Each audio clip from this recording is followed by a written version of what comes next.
All right, we're here at Design Collective. This is John's R Us, What's up, man? It's Jalenn. and we're here with the After Hour 513 reporting live.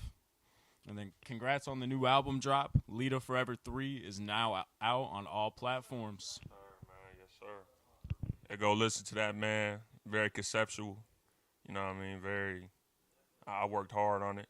You know, a lot of top tier production over other people rapping, type thing. But I enjoy making it. I hope y'all enjoy listening to it. All that, man. And of course, this is Lita Forever 3. And yeah. This is the third Lita Forever, and I will say the intro went crazy. The soul samples snapped.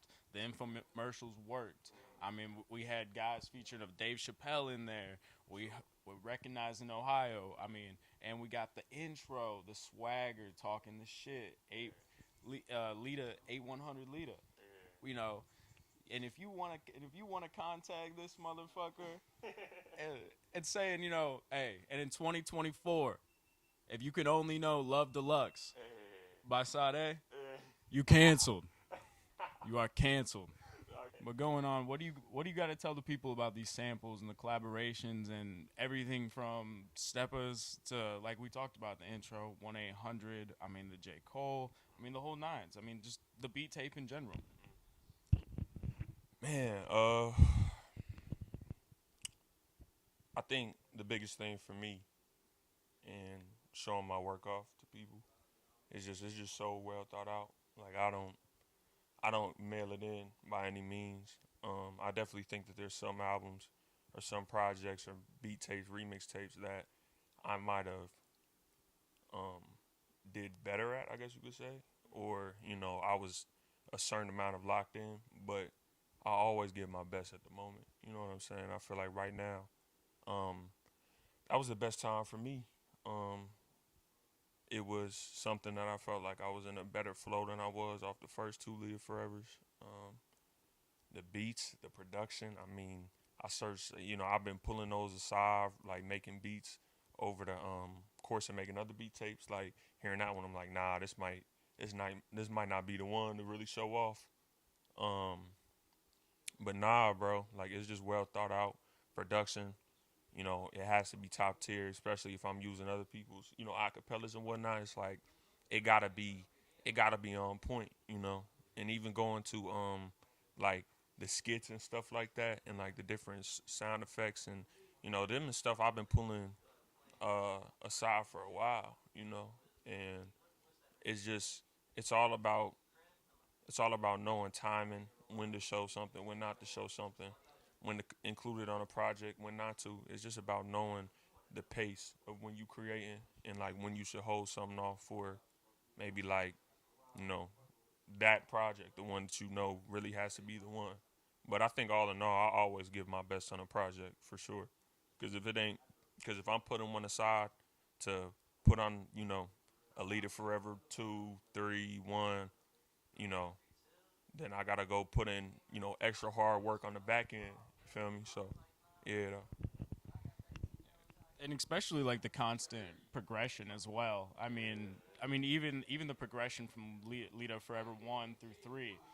I mean learning, I mean the honing, watching you hone your craft, and especially in 1 year. Like I mean, just starting in 2024, we'll start in season. Lita Miss, Ice. Uh, I mean, another thing, I personally love. We are in Cincinnati, Ohio. When Ohio was mentioned, I go crazy. Uh, but you know, the mention of Ohio, and then Lita Mania as well, going in with the WWE soundtracks. Feeling the West Side Gun, Fourth Rope, that energy, Yeah, no doubt. and then For sure. what's crazy, guys, is I can't even stop here. I have to continue with what this man has dropped just in 2024, because after the Lita Miss, of course, we got Jalenn versus Walking Stock, man, or Lita versus Walking Stock 2024 on the Wii with all the intros from the John Cena, the announcers, the little Wii effect. Sure, bro. I mean, I gotta let you break this down for the people. Nah, it's going back to what I was saying though. Feel me? I'm a hard worker.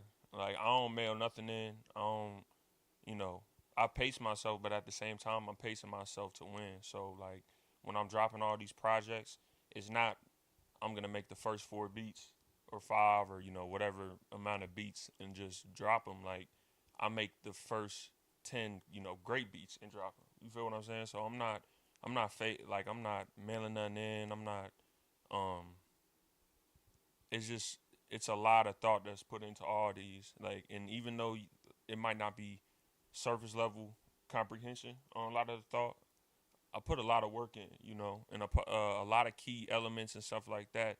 Like going back to the we thing, like uh, the Walker Stock versus Leader, like that was really important to me because like I was living out my childhood. I feel like a lot of the tapes that I dropped, even with the Christmas tape, it was just me trying to live out my childhood as much as I could, going back and being in touch with that because I feel like a lot of people my age, like they post on TikTok and Instagram and they talk about how Christmas was like when we went to school and whatnot, and like those feelings of like nostalgia, and it was always important for me to be in touch with that. You feel me? And like that same thing with the WWE samples, same thing with like these soul samples that I've listened to my whole life. My mom bumping it in my granddad's car, off the burn CD, like on rerun. Like it's just things like that that I've always wanted to be in touch with. Things that I've always wanted to go back in time and it's really just a time machine. Trying to express myself, express these things that uh, a lot of other people who don't make beats or don't do graphic design art or don't do any of those things feel like they can be in touch with or feel like they can express. So just like the thing off Spider-Man, like with great power come great responsibility. So it's like I feel like I'm responsible in myself and for my mental health to you know do these things and make these beats and be as creative as possible. Cause like even though I want people to appreciate my work, I don't compromise creativity for other people. Like at the end of the day, I'm just dropping the projects and I'm dropping music and I'm making beats that I love. And I don't think I'm that complex of a person for other people to have the same type of likes and whatnot.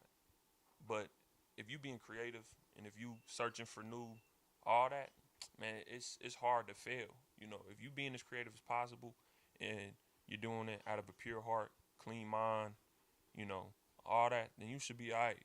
You know what I'm saying? So it's like it's just one of those things that I feel like a lot of people don't a lot of artists they don't. It's hard to grasp. Yeah, it's hard to grasp, or they feel like they have to succumb to an image that's presented by social media, by outside influences, and all that. So, like for me, I know I make music that's not so I don't want to say accepted mainstream, but it's not something that I know a lot of my peers listen to, or I know it's something that's not. I know a lot of my peers maybe could appreciate, but it's not something that they run back as least as much as I do. And that's just my peers because I come from like certain areas and whatnot. But like I just feel like for me, it's always important to do the best I can do and do what I want to do. Because if I'm doing the same things, or if I'm trying to replicate the same things a lot of my peers are doing and all that, then I'm just falling in line. And I don't feel like I've ever been that way to just fall in line and you know be more reflect what everybody else is doing type. Going on with what you were saying, receiving all the love and like the acknowledgement, I have to say, I only really this interview only really happened because I reached out to Jalenn about the Pouches of Tuna remix. It was Action Bronson. It was huge for me, and then I immediately got into his catalog, and it ended up coming into this today. But Jalenn is also a multi-talented artist, from the graphic design bag, from all of his own cover work. Really appreciate the shits and giggles. That one is tough with the Mafia and the WWE mix, as well as offering these services from the graphic designing for album covers. He can make logos, businesses. He has the professional experience as well as his own. This guy is not someone to play with, but he also does have a lot of love. I mean, he like this guy will sell you a this guy will sell you a beat, like a fucking $300 beat, for a sixth of the price out of love because he understands what it's like to start in these situations. And you know, I gotta say, man, like I'm proud of this shit. Like I'm proud to say that I'm a Lita supporter, and I'm proud to be here right now with you. Like this journey is only gonna grow for him, and I really gotta say, I gotta give you some gifts. I gotta give you some gifts, man. And, I appreciate that, man. gotta start off with the Bodie James. Bodie hat. Bodie in the Alchemist. Oh my goodness. It's so raw, bro. Like, I don't even think you understand. Like, that stuff, like, I don't know. I just like when they put, like, when artists put their own spin on stuff and, like, the fact, like, you know, they recreating the logos. Yeah, all that. Like, The tops, Bodie. yeah, like, it's just so much touch to it. Like, that's so turned, bro. And then going on theme, we have the Bodie James trading cards with the Alchemist. Yeah, that's so turned, man. Again, with the train cars and see how, like, old it is and retro it is. Like, and Bodie really is, like, Bodie has been, like, a crazy, like, in other ways, he's been a crazy, like, inspiration. Like, I think what he got going on right now, I think a lot of people don't understand. Like, he's like, yeah, he's putting out crazy amounts of work, crazy quality. Like, that's something that I, you know, push to be like, even like in the way that he's releasing his albums, like, and they're all top quality, and he's just pushing them out. It's crazy, bro, for sure. And the work he's done with Nicholas Craven, like, so underrated in the past, you know, X amount of years. Which we known in 50 states, remember, way across the state lines. Yeah, that's so turd, bro. And then we got to keep it going on because this man, everyone else says he's top 5. Man, this dude is my GOAT. Number 1, man. Love, man. 6 rings. Love, man. Shit, I think 7. Yeah. Fuck it. But yeah, you guys get the point. Love, man. Main man right here, man. That's why I aspire to be in my genre. And by the way, this all started from graffiti on the wall, Lita to an acronym, and now love is always the answer. Always. And I gotta thank my man Jalenn for coming on to the interview. For sure, man. Love, for sure, bro. And this is the After Hour 513, and we're out of here. Thank you. Peace.